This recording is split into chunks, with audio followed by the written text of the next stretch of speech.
ሰበር ዜና ትግራይ ክልል በመከላከያ ሰራዊት መከበቧ ይፋ ተደረገ። የፌደራል መንግስቱ መቀለ ከተማን ለመቆጣጠር ጦር አሰማራ። የአክብሮት ሰላምታችን በያላችሁበት ድረስ የተወደዳችሁ የኢትዮ ፖስት ሚዲያ ቤተሰቦች እንደምን አላችሁ? አዳዲስና ወቅታዊ ሰበር መረጃዎችን ይዘንላችሁ ቀርበናል። በቅድሚያ አበይት ነጥቦቹን በማስተዋወቅ እንጀምራለን። ትግራይ በመከላከያ ሰራዊት ተከበበች። ሰሜን ኢትዮጵያን የሚያናውጥ አደገኛ የጦርነት ዘመቻ በይፋ ታውጇል። የህወሓት አመራሮች ከመቀለ ከተማ አስደንጋጭ መግለጫን ሰጥተዋል። የፌደራል መንግስቱና የህወሓት ኃይሎች ፊት ለፊት ተፋጠዋል። ድንበሩ በሰራዊቶች ጋጋታ እየተናወጠ መሆኑ ተገልጿል። በዝርዝር ተሰሙታላችሁ። በተያያዘ ሰበር መረጃ የፌደራል መንግስቱ መቀለ ከተማን ለመቆጣጠር ጦር ማሰማራቱ ተሰምቷል። የተፈራው የትግራይ ኃይሎችና የፌደራል መንግስቱ ውጥረት ወደ አደገኛ ጦርነት እየተሸጋገረ በሚገኝበት ወቅት ጦሩ ወደ መቀለ እንቅስቃሴ መጀመሩን ገልጿል። ጦሩ ባወጣው ይፋዊ መግለጫ ሰራዊቱ መቀለ ከተማን ለመቆጣጠር እንቅስቃሴ ጀምሯል ብሏል። በዝርዝር እንመለከተዋለን። በሌላ በኩል አደገኛው የጽምዶ ኃይሎች ዘመቻ የ4 ኪሎን መንግስት ማሸበሩ ተሰምቷል። ፋኖ የኦሮሞ ነጻነት ሰራዊት ሻቢያና ህወሓት በጋራ መንግስትን ለመውጋት ተስማምተው ዘመቻ ማወጃቸውን ተከትሎ ጠቅላይ ሚኒስትር አብይ አህመድ የፈሩትን ዘርግፈዋል። ተድራሽተው ዘምተውብናል በማለት ጉድ ያስባለውን መረጃ ይፋ አድርገዋል። በዝርዝር እንመለከተዋለን። በሌላ ሰበር መረጃችን የአማራ ክልል መንግስት ከፋኖ ኃይሎች ጋር ሊደራደር መሆኑ ተሰምቷል። በአማራ ክልል በፋኖ ታጣቂዎችና በመንግስት ኃይሎች መካከል ለ3 ዓመታት የቀጠለው ጦርነት በተባባሰበት ወቅት ድርድር እንዲጀመር መጠየቁ ይፋ ተደርጓል። ሌላኛው በዝርዝር የምንመለከተው መረጃችን ነው። እነዚህንና ሌሎች መረጃዎችን በዚህ ሰዓት የመረጃ ጊዜ ወደ እናንተ በዝርዝር እናደርሳችኋለን። እንደተለመደው ይህንን ቪዲዮ ላይክ እና ሼር በማድረግ ጀምሩት። ሐሳብ አስተያየቶቻችሁን ደግሞ ኮሜንት ላይ በመጻፍ አብሮነታችሁን ግለጹልን። ለሚዲያችን አዲስ የሆናችሁ ደግሞ ሰብስክራይብ በማድረግ ተአማኒ መረጃዎችን ያግኙ። አሁን ወደ ዝርዝሩ እንሻገር። በመጀመሪያም የአማራ ክልል መንግስት ከፋኖ ኃይሎች ጋር ሊደራደር መሆኑ ተሰምቷል። በአማራ ክልል በፋኖ ታጣቂዎችና በመንግስት ኃይሎች መካከል ለ3 ዓመታት የቀጠለው ጦርነት በተባባሰበት ወቅት ድርድር እንዲጀመር መጠየቁ ይፋ ተደርጓል። ጦርነቱ በክልሉ ቀውስ እያስከተለ ነው ያሉት አንድ የብልጽግና ባለስልጣን ስለ ድርድሩ ተናግረዋል።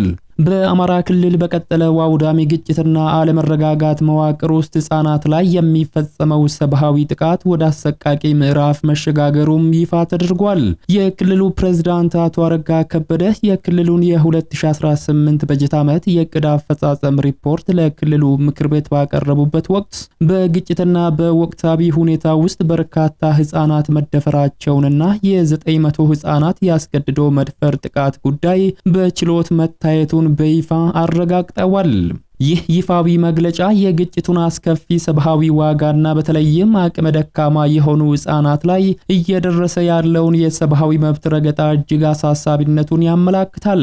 ይሁን እንጂ የክልሉ ርዕሰ መስተዳደሩ ካቀረቡት አጠቃላይ አሃዞች መካከል በግጭቱ አውድና በቀጥተኛ ጦርነት ተጽዕኖ ብቻ ምን ያህል ህፃናት የጥቃቱ ሰለባ እንደሆኑ በግልጽ አለመናገራቸው ችግሩ ከተገለጸው በላይ የሰፋና የከፋ ሊሆን እንደሚችል የሰብአዊ መብት ተሟጋች ድርጅቶች ስጋታቸውን እየገለጹ ነው።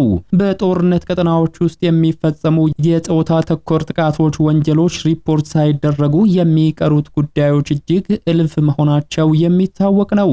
በሌላ በኩል በባህር ዳር በጎንደርና በደሴ ከተማ የጥቃቱ ሰለባ ለሆኑ ህፃናት ማገገሚያ የተቋቋሙ ማዕከላት በበቂ ሁኔታ መደራጀታቸውንና ድጋፍ እየተሰጡ መሆናቸውን ርዕሰ መስተዳደሩ ገልጸዋል።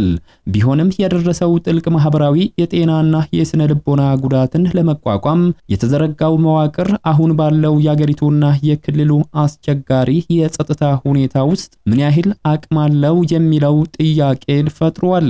በግጭት ቀጠና ውስጥ የሚገኙ ህፃናትን ከእንደዚህ አይነቱ ዘግናኝ ጥቃት መጠበቅ፣ አጥፊዎችን ለህግ ማቅረብና ሰለባዎችን በዘላቂነት ማቋቋም የመንግስት ቀዳሚ ኃላፊነት ቢሆንም የህግ በላይነት በተሸረሸረበትና ተቋማት ፈተና ውስጥ በወደቁበት አካባቢ የፍትህ ሂደቱ ፍጥነትና አጋዥነት ጥያቄ ውስጥ ወድቋል።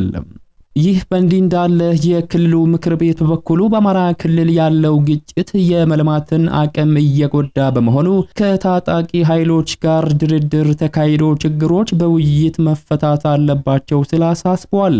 በአማራ ክልል እየተካሄደ ያሉ ግጭቶችና ጦርነቶች የመልማት አቅምን እየጎዱ መሆናቸውንና ችግሮችን በውይይትና በድርድር መፈታት እንደሚገባ የገለጹት የክልሉ ምክር ቤት አፈ ጉባኤ ወይዘሮ ፋንቱ ተስፋዬ ናቸው። ባለስልጣኗ አክሎም ዲሞክራሲን ብቻውን ያለ ልማት ማሰብ ከንቱ ወይንም ህልም እንደሆነ ገልጸዋል። አፈ ጉባኤዋ ይህንን ያሉት በትላንትናው ዕለት በተጀመረው የክልሉ ምክር ቤት 6ኛ ዙር 5ኛ ዓመት የሥራ ዘመን 12ኛ መደበኛ ጉባኤ ላይ ንግግር ባደረጉበት ወቅት ነው። ግጭትና ጦርነት የመልማት አቅምን እየጎዱ መሆኑን የጠቆሙት አፈ ጉባኤዋ ጥላቻና ተቃርኖዎችን በውይይትና በድርድር መፍታት አስፈላጊ መሆኑን ጠቁመዋል። ወደ ቀጣዩ ሰበር መረጃችን ስንሻገር ትግራይ በመከላከያ ሰራዊት መከበቧ ይፋ ተደረገ። ሰሜን ኢትዮጵያን የሚያናውጥ አደገኛው የጦርነት ዘመቻ በይፋ ታውጇል። የህወሓት አመራሮች ከመቀለ ከተማ አስደንጋጭ መግለጫን ሰጥተዋል። የፌደራል መንግስትና የህወሓት ኃይሎች ፊት ለፊት እየተፋጠጡ ነው። ድንበሩ በሰራዊቶች ጋጋታም እየተናወጠ መሆኑን ከአካባቢው የሚወጡ መረጃዎች አመላክቷል። 8 ታላላቅ የመከላከያ ሰራዊት እዞችና ከ4 በላይ መካናይዝድ ክፍለ ጦር ሰራዊቶች የትግራይ ድንበር ላይ መከማቸታቸው ይፋ ተደርጓል። በሰሜን ኢትዮጵያ ያለው ሁኔታ ከቁጥጥር ውጪ የሆነ ባለበት በዚህ ሰዓት ሁለቱ ኃይሎች ወደ አውዳሚ ጦርነት ለመግባት በተጠንቀቅ ላይ ይገኛሉም ተብሏል። በዛሬው ዕለት የህወሓት ጽሕፈት ቤት ኃላፊ ወይዘሮ ፈትለወርቅ ገብረ እግዚአብሔር ሞንጆሪኖ በደቡብ ምስራቅ ዞን ተገኝተው ባደረጉት ንግግር መላውን የፖለቲካ መድረክ አናውጧል። ኃላፊዋ በቁጣና በድፍረት በተሞላበት አንደበታቸው ለሺህ ዓመታት ወርቃማ ታሪክ እየሰራን ህልውናችንን አስጠብቀናል፣ በፍጹም እዚህ ደርሰን አንሰበርም ሲሉ አውጀዋል። አያይዘውም ብልጽግና የትግራይን ህዝብ ለማጥፋት በግልጽ እየሰራ ነው፣ ህልውናችን የሚረጋገጠው በብልጽግና መቃብር ላይ ብቻ ነው በማለት ሰሞነኛውን እጅግ አደገኛ ንግግራቸውን ደግመውታል። የፕሪቶሪያው የሰላም ስምምነትን በተመለከተ ሲናገሩም ስምምነቱን የፈረምነው ጥፋቱን አውቀን ነው እንጂ ጉድለት የሌለበት ሆኖ አይደለም በማለት አሁን ላይ ከፌደራል መንግስቱ ጋር ያለውን ሰላም በክርድ ገመድ ላይ የተንጠለጠለ መሆኑን አስረድተዋል። ይባስ ብሎም ኃላፊዋ አጽንዖት ሰጥተው ሲናገሩ የፌደራል መንግስቱ ከ8 በላይ የሰራዊት እዞችንና ከ4 በላይ መካናይዝድ ክፍለ ጦር ሰራዊቶችን ወደ ትግራይ ድንበራችን አስጠግቶ ከበባ ፈጽሞብናል ብለዋል። ነገር ግን እኛ እንደ ህዝብ እስከሚያጠፉን አንጠብቅም፣ አንፈቅድም በማለት የከፈቱትን የቃላት ጦርነት አሁን ላይ ሀገሪቱን ወደ ሌላ ማዕበል እየከተተ ይገኛል። በሌላ በኩል ከፌደራል መንግስቱ በኩል የተሰጠው ምላሽ ከዚህ በፊት ከነበሩት ሁሉ የከረረ ነው። መንግስት የህወሓት አመራሮች አካሄድን ስተች ዝንጀሮ የሚሞተው በወጣትነቱ የዘለለውን ገደል በእርጅናው ለመዝለል ሲሞክር ነው በማለት እጅግ ከባድ ምላሽን ሰጥቷል። የፌደራል መንግስቱ ባሰራጨው መግለጫ እንዳስታወቀው የህገ ወጡ ቡድን ሲል የጠራቸውን የህወሓት አመራሮችን የቀድሞውን የተራ ሽፍታነት ባህሪያቸውን ዳግም እያሳዩ ይገኛሉ ብሏል። ከዚህ በላይ ከውጭ ታሪካዊ ጠላቶችና ከዓለም አቀፍ አሸባሪ ቡድን አልሸባብ ጋር ጭምር ጥምረት በመፍጠር ኢትዮጵያን ለመውጋት እቅድ ላይ እንዳሉ ተረጋግጧልም ብሏል። በደርግ ዘመን ከሶማሊያው ዚያድ ባሬ ጋር በማበር በምስራቅ ኢትዮጵያ ላይ የተፈጸመውን ወረራ መደገፋቸው ይታወሳል ያለው መግለጫው አሁን ላይ ደግሞ በግብጽ እጅ አዙር መሪነትና ከሻቢያ ጋር በመጋበዝ አዲስ ጽምዶን ፈጥረው ለመንቀሳቀስ እየሞከሩ መሆኑን የመንግስት መረጃዎች ያመላክታሉ። ለ50 ዓመታት የዘለቀው የስልጣን ጥመኝነቱ ስላላረካው የትግራይን ጊዜያዊ አስተዳደር አፍርሶ ክልሉን ብቻዬን ካላስተዳደርኩ በማለት እየተንጠራራ ይገኛል በማለትም አስጠንቅቋል። በተያያዘ ሰበር መረጃ የፌደራል መንግስቱ መቀለ ከተማን ለመቆጣጠር ጦር አሰማራ። የተፈራው የትግራይ ኃይሎችና የፌደራል መንግስቱ ውጥረት ወደ አደገኛ ጦርነት እየተሸጋገረ በሚገኝበት በዚህ ወሳኝ ሰዓት ጦሩ ወደ መቀለ እንቅስቃሴ መጀመሩ ተሰምቷል። ጦሩ ባወጣው ይፋዊ መግለጫ ሰራዊቱ መቀለን ለመቆጣጠር እንቅስቃሴ ጀምሯል ብሏል። መላው ኢትዮጵያውያንና መላው ዓለም አቀፉ ማህበረሰብ በአንክሮ እየተከታተለ ያለው የትግራይ ውጥረት ከዲጡ ወደ ማጡ እየሆነ መጥቷል።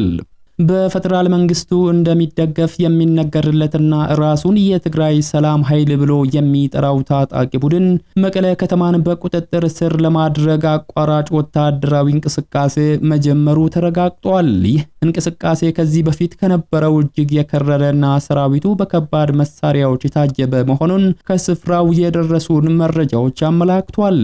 ራሱን የትግራይ ሰላም ኃይል ብሎ ያደራጀው ታጣቂ ሰራዊት የህወሓትን ኃይል ከመቀለ በማስወጣት ከተማዋን ለመቆጣጠር የሚያስችለውን አጠቃላይ ወታደራዊ ዝግጅት ማጠናቀቁን በይፋ ገልጿል። ይህ ቡድን በማንኛውም ሰዓት ተቀናቃኙን ህወሓትን በከፍተኛ ጥቃት ለመደምሰስ ዝግጁ መሆኑን የጦሩ ወታደራዊ አዛዥ በይፋ ገልጸዋል። ቡድኑ የሚመራው በቀድሞ የህወሓት እጅግ ከፍተኛ ወታደራዊ አመራሮች በነበሩት ወዲ አንጥሩ፣ ጀነራል ጉዑሽ ገብረ፣ ጀነራል ከበደ ፍቃዱና በመሳሰሉ ወታደራዊ መሪዎች መሆኑ የሚታወቅ ነው። ይህ የትግራይ ሰላም ኃይል ሙሉ ዝግጅቱን ማጠናቀቁን በገለጸበት ወቅት ግባቸው መቀለ መሽጎ የትግራይን ህዝብ እያሰቃየ ነው ያሉትን የህወሓት አመራሮችን ጠራርጎ በማስወጣት ለትግራይ ህዝብ እውነተኛ ሰላምና ዲሞክራሲን ማረጋገጥ መሆኑን አዛዡ ገልጸዋል። የታጣቂ ቡድኑ ወታደራዊ አዛዥ እንደገለጹት ህወሓትን በመክዳት ወደ ሐራ መሬት ወይንም ወደ ሰላም ኃይሎች እየተቀላቀሉ የሚገኙ በርካታ ታጣቂዎች ቁጥር ከሰዓታት ውስጥ እየጨመረ ነው ብለዋል። ይህ ሁኔታ የህወሓትን ውስጣዊ መዋቅር ከውስጥም ከውጭም በቀላሉ በጣጥሶ ለመጣልና ቡድኑን ለአንዴና ለመጨረሻ ጊዜ ከትግራይ ምድር ለማስወገድ ምቹ መደላደልን የሚፈጥር ነው ሲሉ አዛዡ በልበ ሙሉነት ሲናገሩ ተደምጠዋል። ወደ መጨረሻው መረጃችን ስናመራ 4 ኪሎን ያናጋ መረጃ ተሰምቷል። አደገኛው የጽምዶ ኃይሎች ዘመቻ የ4 ኪሎን መንግስት ማሸበሩ ተገልጿል። ፋኖ ኦሮሞ ነጻነት ሰራዊት ሻዕቢያና ህወሓት በጋራ መንግስትን ለመውጋት ተስማምተው ዘመቻ ማወጃቸውን በተመለከተ ጠቅላይ ሚኒስትር አብይ አህመድ የፈሩትን ዘርግፈዋል። ተደራጅተው ዘምተዋል በማለት ጉድ ያስባለውን መረጃም ይፋ አድርገዋል። ጠቅላይ ሚኒስትር አብይ አህመድ ከድብቁ የደህንነት ምክር ቤት ስብሰባ የተሰወረውን ምስጢር ዛሬ ይፋ ወጥቷል። ከስብሰባው በድብቅ የሾለከው መረጃ እንደሚያመላክተው የደህንነት ምክር ቤት አስቸኳይ ስብሰባ ላይ የተገኙት ጠቅላይ ሚኒስትር አብይ አህመድ የዚህ አዲስ የጽምዶ ጥምረት መፈጠር በመንግስታቸው ላይ ሊያስከትለው የሚችለውን አውዳሚ ወታደራዊና ፖለቲካዊ ጫናን ሲያወሱ የጽምዶ ጥምረት ኃይሎች በአንድነት ተሰባስበው ወደ ጦርነት ከገቡ እንዴት ልንቋቋማቸው እንደምንችልና ሁኔታው እጅግ አሳሳቢ ነው ማለታቸው ተሰምቷል። ይህ ንግግር በ4 ኪሎ ቤተ መንግስት ውስጥ የሰፈረውን ታላቅ የፖለቲካ መደናገጥ በግልጽ ያመላከተ ሆኗል። የፖለቲካ ተንታኞች እንደሚናገሩት ከሆነ በጽምዶ ጥምረትና በመንግስት መካከል የሚጠበቀው አጠቃላይ ጦርነት ከተቀጣጠለ ቀጠናውን የሚያተራምስ ሊሆን ይችላል ሲሉ ስጋታቸውን እየገለጹ ነው። መንግስት በኢትዮጵያ ቴሌቪዥን በኩል ባሰራጨው መግለጫ ህገወጥ ሲል በጠራው የህወሓት ቡድን አማካይነት የተሰበሰበው ቡድን ሀገርን ለማፍረስ ጦርነት እያወጀ ነው ብለዋል። ይህ ጸረ ህዝብ ስብስብ ከተፈጠረበት ጊዜ አንስቶ ህልውናው የተገነባው በግጭት በደም መፋሰስና በትርምስ ውስጥ በመሆን ነው ያለው መግለጫው ህወሓትና መሰሎቹ ያለ ጦርነት መኖር አይችሉም ብለዋል። መግለጫው አክሎም ህወሓት ሰላም ሲሰፍንና ሀገር ስትረጋጋ የፖለቲካ ንግዱ ስለሚከስር በማያባራ የጦርነት ጥሪ ሀገርን ለማተራመስ እየተንቀሳቀሰ ነው ብሏል። የተወደዳችሁ የሚዲያችን ቤተሰቦች ለሰዓቱ ያዘጋጀንላችሁ መረጃዎች የተከታተላችኋቸውን ይመስሉ ነበር። ከሰዓታት በኋላ በሌሎች አዳዲስ መረጃዎች ዳግም እስከምንገናኝ በያላችሁበት መልካሙን ሁሉ ተመኘን።